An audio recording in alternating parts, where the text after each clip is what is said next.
unë besoj që një parti që fiton mbi 50% të votave ka potencialin për t'i formuar gjitha institucionet pa ndihmën edhe të këtij subjekti politik.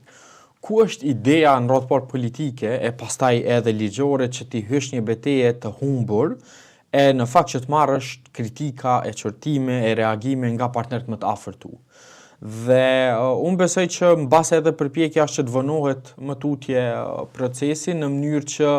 të mos i lihet le të themi faji pastaj dështimit eventual të ndonjë procedure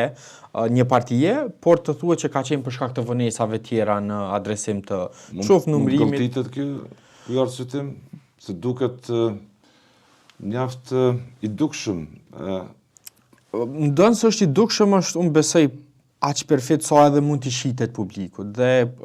unë besoj që duke u nisur nga përvoja e pjesës së dytë vitit kaluar ku ne patëm vonesa të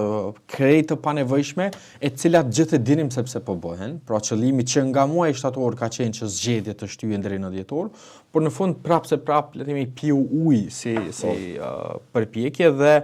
unë friksohem që mbas edhe qëllimi final është që të shkojmë drejt një situate të atill, kur në fund pastaj në radhë parë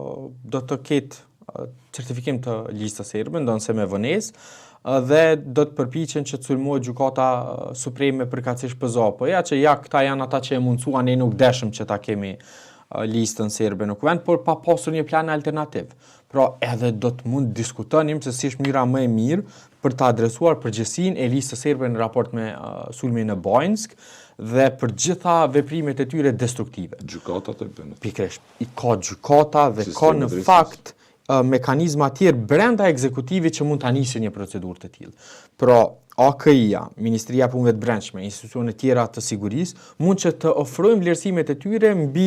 ndërlidhjen e kësaj partie, nëse mund ta dëshmojnë gjithmonë, me atë çfarë ka ndodhur në Bajnska dhe atë çfarë ka ndodhur në vazhdimsi siçasje destruktive tyre.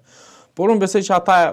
meqense bara e provës do të ishte shumë e lartë, aty do të duhet që të kesh prova me të vërtetë që si entitet është i përfshirë në një veprim të tillë. Unë besoj që kjo është arsyeja mbas edhe kryesore sepse po tentohet që të mirëmbahet një